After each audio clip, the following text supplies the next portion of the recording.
불가능했던 그분이 기적적으로 유진됐다는 것은 참 한번 확인해보고 싶다. 자, 그런 것을 이제 자기도 비슷한 경험을 하는 사람이기 때문에 함께 나눴으면 좋겠구나. 근데 이제 두 사람이 이렇게 무난할 때, 만날 때 이상한 일이 벌어져요. 그 이제 다 신기한 일만 생깁니다. 엘리사벳이 마리아의 인사말을 들었을 때, 엘리사벳이 안녕하세요. 우리 같은 샬롬. 그래서 이제 그 집에 들어갔겠죠. 똑똑똑 이렇게 두드렸든지 그건 모르겠습니다만, 여하튼 그 집에 들어가서 인사말을 들었을 때 그 아이가 누굴까요?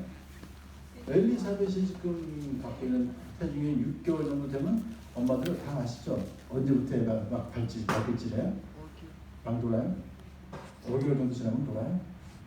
네. 기억이 아마 가물가물하시는 말인데, 하여튼 애가 뱃속에서 막 놀던 아빠도 뭐 얘가 발이 차, 봐봐, 만져봐. 그 아빠들이 좀 만져보면 진짜 이렇게 치고 막 그래요. 그러게 애들이 논단 말이에요, 막 태속에서. 지금 그런 현상이 벌어진 거예요. 그러니까 아이가 그의 뱃속에서 뛰어났다. 일단 뭐 보통 때도 좀 그런 일이 있었겠지만 이제 좀 심한 거죠. 뛰어났다. 아마 그 그런 경험을 없었던 사건 아니면 이건 좀 특별한 사건입니다. 왜냐하면 소리를 듣자 그러자 아이가 뛰어났으니까 여기서 연관성이 있다는 거죠. 그래서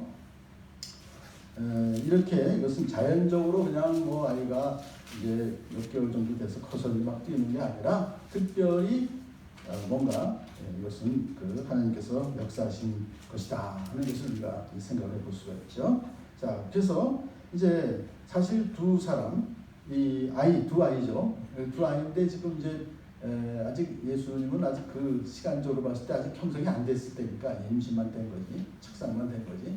그 다음에 이제 이 세례 요한은 좀 컸으니까 그 자기의 그 의사를 표시할 수 있었을 때가 된 거죠, 나름대로. 그런데 그가 지금 그 메시아의 자기가 지금 길을 예비하러 오는 사명을 가지고 있는 거 아니에요.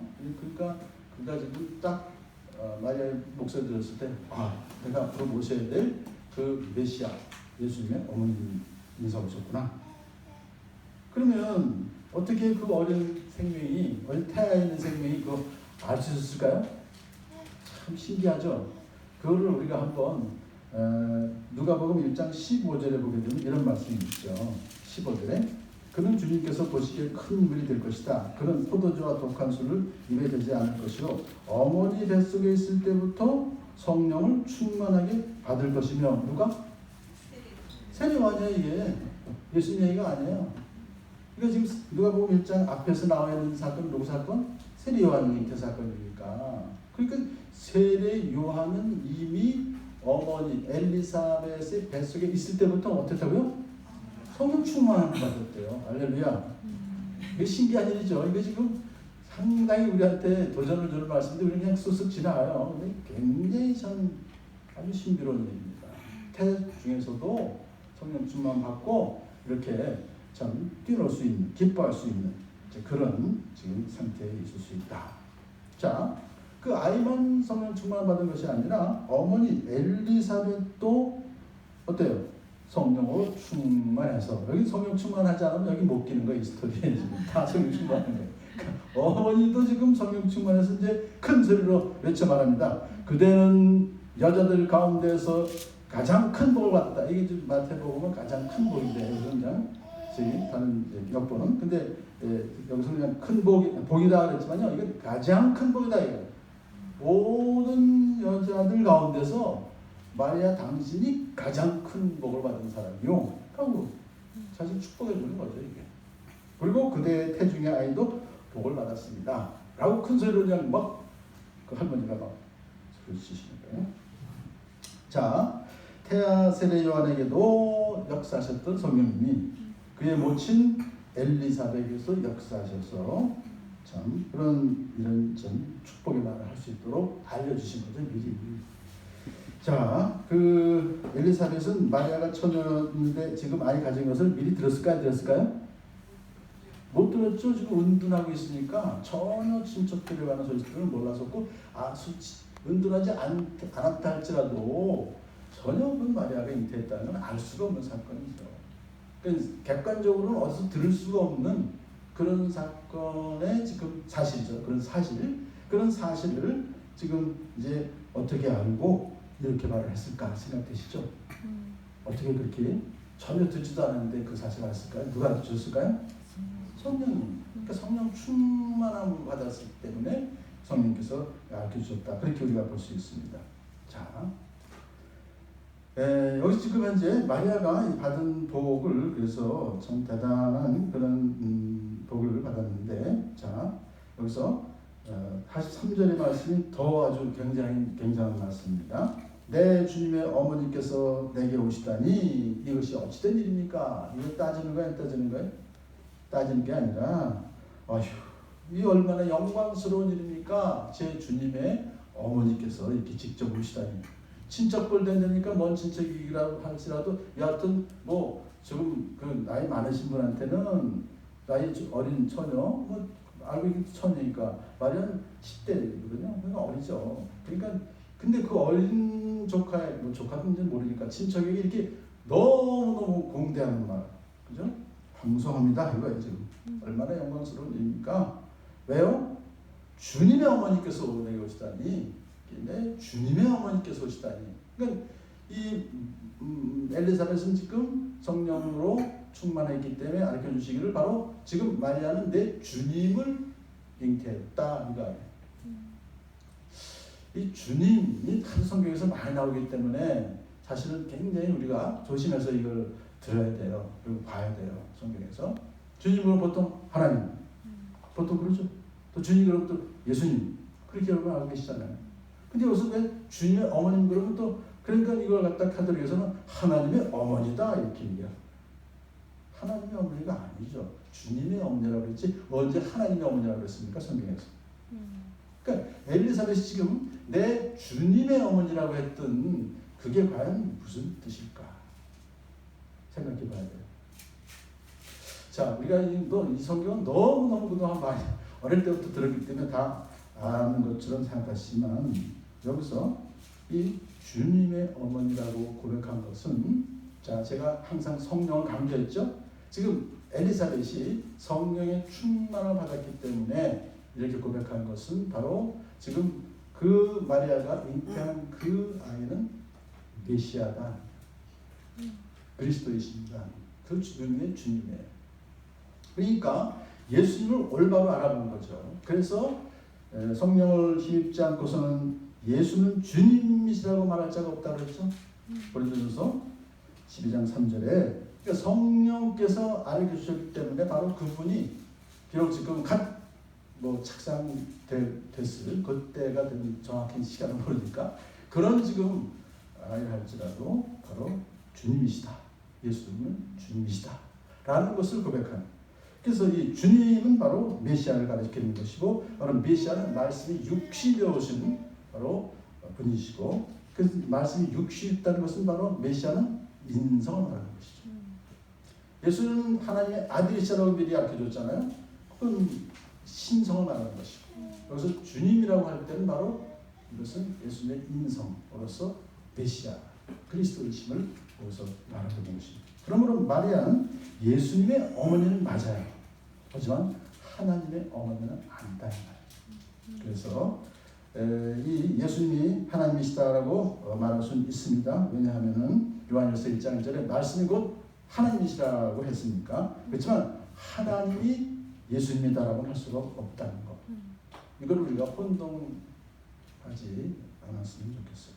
자, 왜 그러면 예수님은 하나님이시다라고 할 수 있을까요? 예수님은 하나님이 가지신 신성을 가지신 분이기 때문에. 그렇지만 하나님은 예수님이 아니세요. 왜? 하나님은 신성밖에 없어요. 예수님은 뭐도 있어요? 인성도 있어요. 그러니까 하나님은 예수님이 아니세요. 요걸 우리가 확실하게 오늘 여기서 우리가 한번 구분해 볼 수가 있습니다.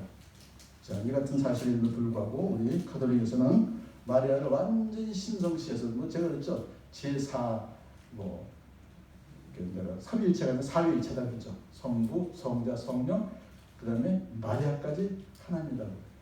그래서 심지어는 마리아가 어때요? 천국으로 올라갔다, 하늘로 올라갔다. 그래서 그걸 맞아요. 그러니까 그런 식의 오를 지금 범하게 하는 바로 이 구절입니다. 자, 그런데 그래서 이제 그분이 내 주님의 어머니께서 내게 오시다니 어찌된 일입니까? 라고 하면서 이제 겸손하게 참 또 말을 해주죠. 자, 그러면 이제 보십시오. 그대의 인사말이 내 귀에 들어왔을 때 내 태중의 아이가 기뻐서 뛰놀았습니다. 라고 또 말하면서 사실을 말하는 거. 자기 엄마로서 당연히 태중에 있었던 요한이 막 뛰노니까 그걸 또 얘기해 주는 거죠. 자, 그렇다면 이것을 왜 얘기해 줬을까요? 혼자만 그냥 앞속으로 내 뱃속에는 아기가 왜 이렇게 뛰는가? 기뻐서 뛰는 건지 뭐 잘 모르잖아요. 내가 갑자기 왜 그럴까? 뭐 근데 그 성령 충만하시니까 엘리사벳은 이제 안 거죠. 지금 이 아이가 막 기뻐 뛰노는 거 이것을 마리아에게 알려줘야 되겠다. 그래서 같이 왜 기쁜 소식은 같이 알려주면 더 커집니다. 그 같이 기쁨을 나누기 위해서 지금 자신에게 있었던 그 비밀한 일을 이제 얘기를 해주는 것. 이것이 자 마리아가 그러면 엘리사벳의 그 이야기를 들었을 때 뭐 지금 대단한 지금 이야기를 했습니다. 참 굉장히 오랜만에 만난 그 참 친척분이 그랬을 때 그 자신에게 있었던 그 비밀한 일인데 자기만 알고 있었던 것인데 엘리사벳이 알고 자기에게 막 축하해주고 축복해주는 말을 하고 그렇죠. 그랬을 때 기분이 어땠을까요? 이야 좋죠. 그리고 이것은 진실로 이루어지고 있구나. 그러니까 내가 앞으로 낳을 아이는 분명히 주님 메시아로구나. 유대인들은 그때 주님이라고 했을 때 메시아라고 하는 걸 갖고 있었기 때문에 나는 메시아를 앞으로 낳을 그런 사람이구나 하면서 기뻐하는 그런 사건은 서로 같이 기뻐했을 것이다. 이렇게 우리가 볼 수 있습니다. 그러면서 또 한 가지 또 주님께서 하신 말씀이 이루어질 줄 믿는 여자는 행복하면 너무 이게 참 맞아떨어져 이게 성경 보면 이렇게 되게 신기하게 앞에 있었던 사건은 그대로 지금 엘리사벳이 알고 조목조목 지금 축복해 준 줄 몰라요. 주님께서 하신 말씀, 천사가 해준 말씀이죠 사실은. 근데 그건 다 주님께서. 이때 주님은 누구실까요? 하나님이었습니다. 하나님께서 엘리사벳을 통해서 엘리사벳이 아니지 가브리엘 천사를 통해서 주신 말씀, 하신 말씀이 이루어질 줄 믿는 여자는 행복합니다. 누가 그걸 믿었죠? 마리아가 믿었잖아요. 근데 그 믿은 것도 아는 거예요 지금 엘리사벳은. 그래서 그 믿는 대로 됐고 지금 나한테 온 거예요. 그것까지 다 알게 되었기 때문에 이런 참 말을 할 수 있죠. 영의 세계를 우리가 깊이 들어가면 성령 충만한데 이런 놀라운 역사가 일어나게 되는 줄로 믿습니다. 보십시오. 나는 주님의 종입니다. 당신의 말씀대로 나에게 이루어지기를 바랍니다라고 분명히 마리아가 얘기했는데 여기서 믿는 여자 그렇죠? 우리가 항상 신약 성경을 특히 읽을 때 신약 현재 시제와 과거 시제를 잘 구분하려고 했습니다. 자, 주님께서 하신 말씀이 이루어질 줄 믿는 여자는 행복합니다라고 하는데 그 믿는이라고 하는 것은 어떤 믿었던이 아니에요. 어떤 과거의 한순간에 믿고 그것을 끝인 게 아니라 믿는 뭡니까? 현재 진행형입니다. 계속해서 꾸준히 신앙생활을 지켜오고 있다. 앞으로도 계속 지킬 것이다. 믿는 여자를 말씀하신 것이죠. 그러므로 이 45절은 하나님께서 약속하신 말씀은 1.1핵도 어김없이 반드시 이루어지기 때문에 바로 하나님 말씀을 믿는 마리아는 참 행복한 여자입니다. 아멘. 저는 여러분이 모두 이렇게 행복한 분 되시길 축복합니다. 아멘. 마리아가 엘리사벳을 방문한 것은 두 가지를 여기서 우리한테 암시해 줍니다. 천사 가브리엘의 예고가 반드시 성취될 것이라는 것을 예고해 줍니다. 마리아는 수태에 대한 천사 가브리엘의 예고를 받아들였지만 실제로 어떤 사가랴처럼 증거를 체험하였다거나 확보한 것이 아니었었어요. 단지 마리아가 증거로 들은 것, 그것은 임신할 수 없었던 엘리사벳이 임신한 것이다. 6개월 됐다. 요것밖에 없어. 팩트가. 자기가 확인해 볼 수 있는 팩트입니다. 그래서 물론 그것을 자기가 확인한 후에 믿은 것은 아니지만 적어도 이미 그가 믿었지만 선사의 말을 자기가 임신한 것을 믿었지만 그래도 다시 한번 엘리사벳이라는 여자가 할머니가 아이 가진 것을 한번 확인하고 싶은 그런 것을 이제 알 수 있어요. 자, 그 마리아와 엘리사벳이 각각 임신한 그 사이, 임신했던 예수 그다음에 세례 요한 사이에 아주 긴밀한 관계를 말하죠. 그래서 왜요? 세례 요한이 기뻐 막 뛰놀았잖아요. 엘리사벳 태중에서. 이것은 세례 요한의 출생 예고와 예수 탄생 예고가 동일하게 한 천사 가브리엘을 통해서 이루어진 것처럼 초자연적인 하나님의 능력으로 세례 요한을 임신한 엘리사벳과 또 마찬가지로 그렇게 기적적으로 예수를 임신한 마리아의 만남은 두 아이가 서로 불가분의 깊은 관계를 갖고 앞으로 일할 것이다 하는 것을 암시해주고 있습니다. 마리아 인사를 듣고 엘리사벳의 태중에 있었던 세례 요한이 기뻐 뛰놀았던 그것이 하나의 증거가 되는 것이죠. 우리가 너무 잘 아는 바와 마찬가지로 세례 요한과 예수님의 관계는 주의 길을 예비하는 세례 요한 그리고 메시아이신 예수님. 그래서 세례 요한이 미리 예비한 대로 오신 예수님의 관계를 우리가 잘 알고 있는데 이것을 바로 여기서 미리 다 암시해 준 것이다 이렇게 볼 수 있습니다. 자, 마리아의 찬가가 너무나 유명한 것인데요. 이제 여기서부터 46절부터 50절 긴 묘절은 많지만 짧죠. 엘리사벳이 이제 그대는 참 행복한 여인이다라는 말 듣고 나서 이제 그리하여 그다음에 소리를 들었으니까 뭐 답변을 해야 되잖아요. 마리아가 이제부터 이제 말하기 시작합니다. 내 영혼이 주님을 찬양하며 내 마음이 내 구주 하나님을 좋아합니다. 이거예요. 내 영혼이 주님을 찬양합니다. 내 마음이 구주 하나님을 찬양합니다. 좋아합니다. 찬양합니다. 다 같은 뜻이죠. 그러니까 지금 마리아는 지금 현재 이제 확실해진 거죠. 또 뭐 믿기 믿었지만 그래도 이제 다시 한번 확인한 거니까 그것을 다 통해서 정말 이제는 메시아를 내가 낳겠구나 하는 것을 보면서 이것이다 하나님께서 하십니다 하면서 내 영혼이 주님을 찬양하며 내 마음이 내 구주 하나님을 좋아합니다. 영혼이라는 말과 마음이라는 말을 영어 성경을 보게 되면 영혼은 soul이라고 되어 있고요. 마음은 spirit이라고 되어 있어요. 헬라어로 보게 되면 네페시가 히브리어인데 이것이 바로 푸시케라고 하는 그런 영혼. 마음은 푸뉴마예요. 그래서 이 마음과 영혼 그러면 뭐 비슷하게도 쓰이지만 굳이 이것을 구분하자고 하면은 푸시케나 푸뉴마는 둘 다 인간의 지적, 정서적, 의지적 그런 생애의 중심부를 말하지만 때때로 영혼도 마음과 같은 그런 의미로 쓰여요. 굳이 두 사람 둘의 의미를 구분하자면 푸시케는 개인의 생리적, 감성적 측면을 강조하지만 푸니마는 푸시케보다 더 이성을 더 강조하는 것이다. 좀 어려운 말씀입니다. 같은 뜻입니다. 내 마음이나 내 영혼이나 하나님을 찬양하며 주님을 좋아합니다. 하고 이제 고백하면서 시작하는 것이죠. 자, 이제 그 다음부터가 이제 내용이 왜 그러면 주님을 찬양하고 주님을 그렇게 좋아하는지 이제 그런 그 이야기를 지금부터 이제 찬양으로 하는 내용이 그 다음에 들어 있습니다. 자, 48절 한번 같이 읽어보실까요? 시작. 그가 이 여종의 비천함을 보살펴 주셨기 때문입니다. 이제부터는 모든 세대가 나를 행복하다 할 것입니다. 아멘. 여러분 스스로 나는 행복합니다. 한번 해보세요. 시작. 나는 행복합니다. 좀 어때요? 마음이 좀 좋아요. 좋기는 좀 그렇게 말하기 힘들죠. 자기가 스스로 자기가 행복하다는 말하기가 쉬운 거 아니잖아요. 제가 억지로 설교자가 하려니까 하셨지. 이게 지금 바로 그런 상태입니다. 그런데 마리아는 진짜 행복한 거야 자기가. 그걸 스스로 너무너무 그 좋은 것을 입에서 이렇게 숨길 수가 없어서 막 이렇게 터뜨리는 거예요 지금 자기는. 너무 좋으니까. 난 정말 행복한 사람입니다. 앞에서 물론 그랬잖아요. 그래서 그렇게 얘기해줬지만 자기 스스로도 난 정말 행복한 사람. 왜? 이 여종의 비천함을 보살펴주기 때문입니다. 누가? 하나님께서. 그러면 그 비천함을 보살펴줬다는 얘기 뭡니까? 존귀하게 해줬다는 거 아니에요. 비천한 상태에 있던 자기를 하나님이 존귀하게 올려주셨습니다 하는 거 아니에요. 이거보다 더 좋은 게 어딨어요. 이거보다 더 큰 행복이 어딨어요.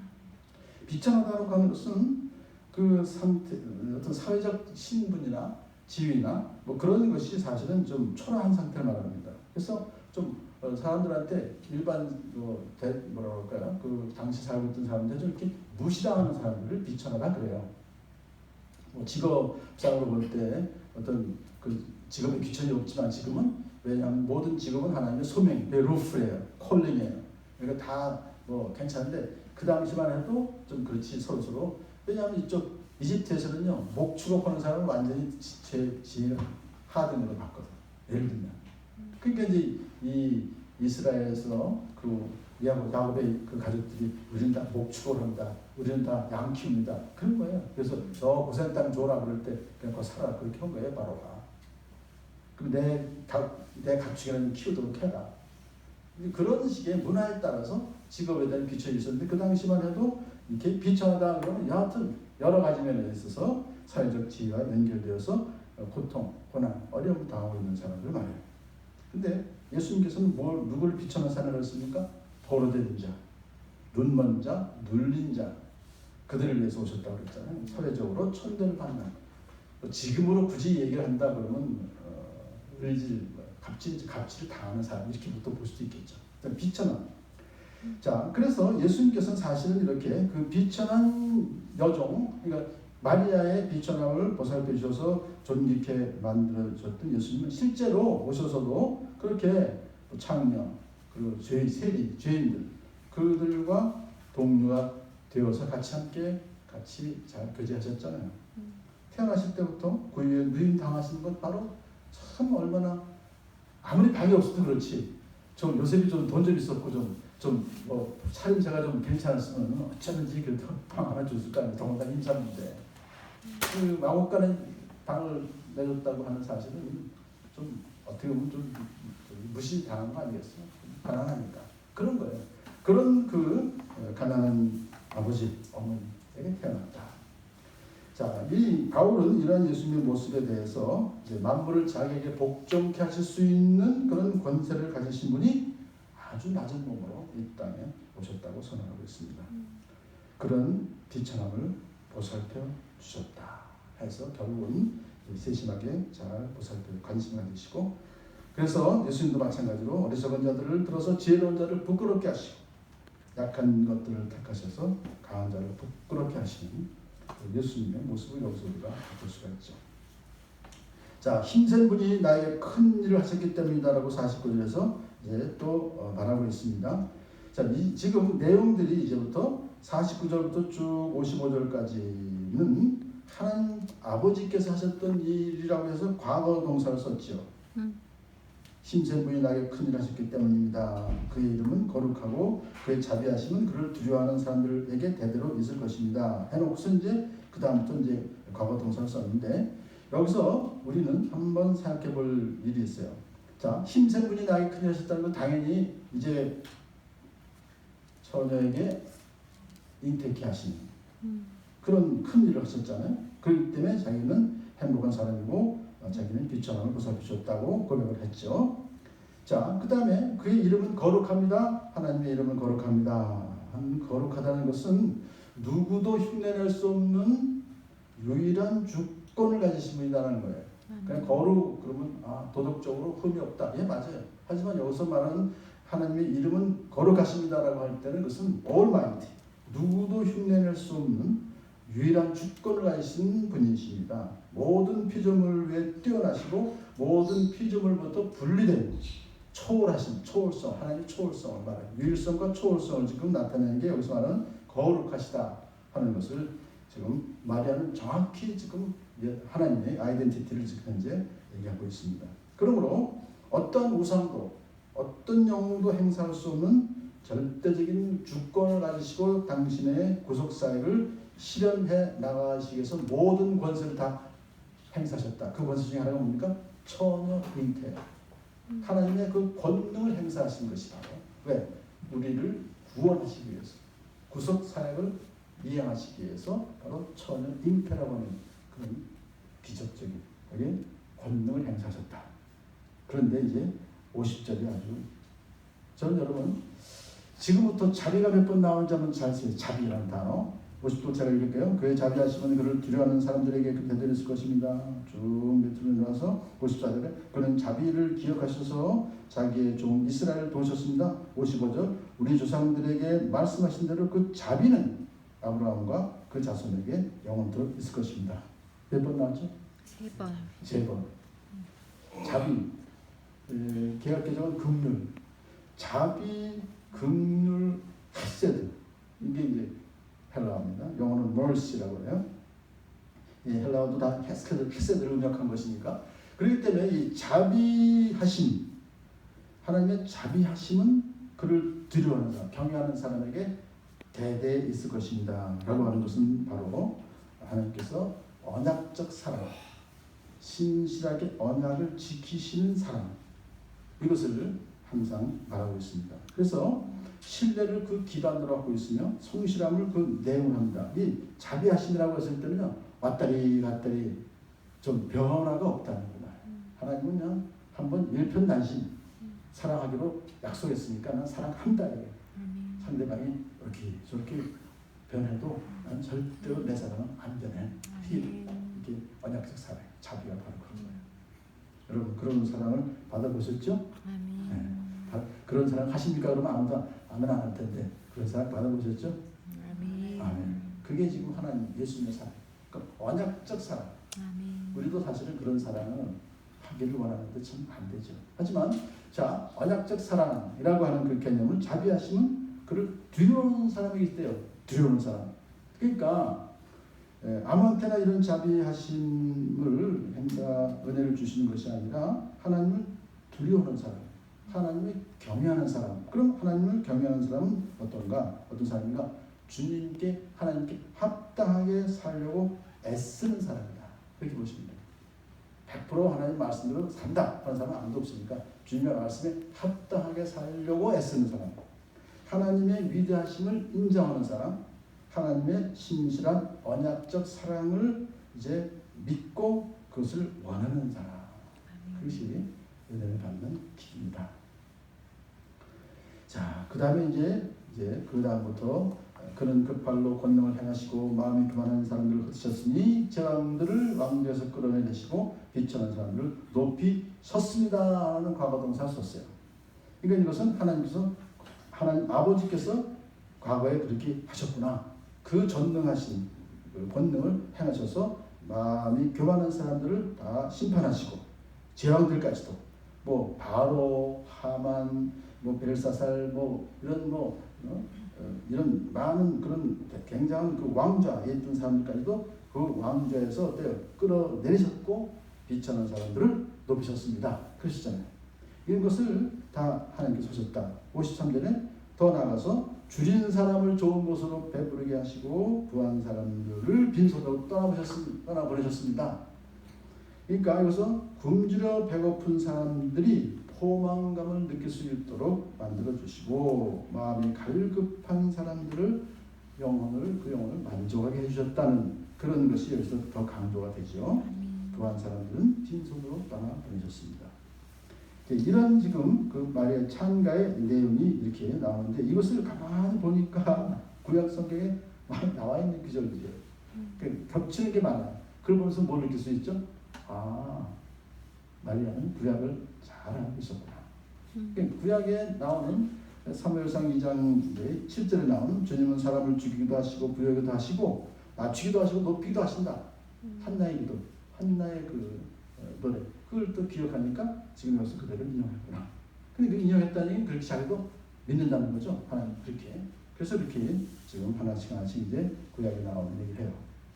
자, 그러면서 이 마리아의 창가에 나오는 바로 이 언약적 사랑, 언약의 신실하신 하나님이라고 하는 것이 과거 이스라엘 백성에게 베푸셨던 하나님의 그 약속을 비록 목이 곧은 백성들에게조차 끝까지 신실하게 그 언약을 지키셔서 은혜를 베푸신 분이다. 아멘. 박성업이라고 하는 선교사가 이제 유튜브에 많이 나오는데 그분이 절대로 우리 대한민국을 회복될 수가 없다. 이렇게 막 선포했어요. 그리고 대한민국의 획폭은 떨어진다. 대한민국은 끝났습니다. 빨리 이민 가세요. 그렇게 설교했어요. 그래갖고 이단이다. 그렇게. 그러니까 절대로 우리가 성경을 보면 그런 말을 할 수가 없는 거예요. 한 부분만 따서 혹시나도. 근데 그 하나님이 그렇게 말씀하셨다, 계시 주셨다 하면 안 돼요. 말씀이 분명히 이 언약적 사랑이 뭐냐? 목이 곧은 백성에게조차 끝까지 언약의 신실하신 하나님의 은혜, 이게 언약적 사랑이에요. 이게 바로 자비예요. 성경에 말하는 뭐 불교 말하는 그 자비가 아닙니다. 자비는 긍휼하심. 어디까지나 언약에 근거한 사랑. 언약을 끝까지 지키시는 신실하신 하나님. 그분이 끝까지 기억하셔서 그래요. 54절에 그는 자비를 기억하셔서 자기의 종 이스라엘을 도우셨습니다. 그러니까 이스라엘을 도우신 것은 어디까지나 그 언약을 기억하셔서 도우신 것이다 하는 것을 말하죠. 그리고 55절에서 우리 조상들에게 말씀하신 대로 그 자비는 아브라함과 그 자손에게 영원토록 있을 것입니다. 그래서 그 아브라함과 맺은 언약을 근거로 해서 그 후에 다윗 언약, 그 후에 또 새 언약까지 가요. 이거 언약이라는 것이. 그러니까 이제 물론 원시 언약, 원시복음까지 가면 더 멀리 올라가지만 아브라함과 맺은 언약, 그 후에 다윗 그 자손에게까지 영원토록 있을 것입니다. 그런 것은 다윗과 맺은 언약, 그리고 예레미야에게 말한 새 언약. 지금 시간이 좀 그러니까 제가 그것은 생략을 하겠습니다만, 그 자비는 아브라함과 그 자손에게 영원토록 있을 것이라는 얘기는 결국 뭐냐면 지금 예수 믿고 구원받은 모든 성도들에게 영원토록 그 모든 자비가 있을 것입니다. 라고 하는 거예요. 그렇기 때문에 마리아 성가를 이제 우리가 찬가를 들으면서 51절부터 54절 과거 동사지만 이것은 바로 예수 그리스도께서 하신 일이구나 하는 것을 여기서 우리가 눈치챌 수가 있습니다. 그래서 제가 이제 한번 그것을 미래 동사로 바꿔볼게요. 그는 할 때 그것은 예수님입니다. 지금 마리아가 그냥 옛날에 하나님, 과거에 하나님이 하셨던 거 그냥 고백하려고 이거 참가하는 거 아니에요. 앞으로 내가 낳을 그 아기가 어떤 일을 할 것인가, 메시아는 어떤 일을 할 것인가에 대해서 자기가 지금 고백하는 거예요. 그게 찬양한 거예요. 자, 그는 그 팔로 권능을 행하시고 마음에 교만한 사람들을 흩으시리니 재앙들을 왕비에서 끌어내리시고 비천한 사람들을 높이실 것입니다. 줄인 사람들을 좋은 곳으로 배부르게 하시고 부한 사람들을 빈손으로 떠나보내실 것입니다. 그는 자비를 기억하셔서 자기의 종 이스라엘을 도우실 것입니다. 그 자비는 아브라함과 그 자손에게 영적 아브라함 자손들 모든 믿는 성도들에게 영원토록 있을 것입니다. 아멘. 마리아는 엘리사벳과 함께 석 달쯤 있다가 자기 집으로 들어갑니다. 임신 초기 3개월 동안 사실은 잘 쉰 거예요. 결국은 친척집에 가가지고 그 사이에 어때요? 엘리사벳은 이제 산딸이 다 찼어요. 그래서 이제 세리와는 출산하게 돼요.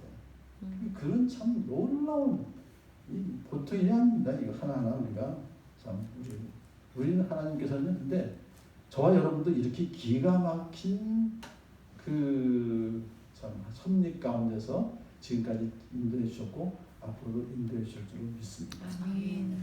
성령 충만한 상태였습니다. 그리고 하나님은 진심으로 그 언약적 사랑을 진심으로 붙잡고 어려운 일이 생기면요, 하나님 나 지금 잘못했어요. 참 잘못해서 이렇게 어려운 일이 생겼는데 그래도 제가 아무리 목이 고다도 그래도 또 끝까지 사랑해 주신 그 이스라엘 백성처럼 저도 끝까지 사랑해 주셔서 이 어려움도 또 이기게 해줄 줄 믿습니다. 몸에 해주십시오가 아니에요. 감사의 기도가 나옵니다. 왜요?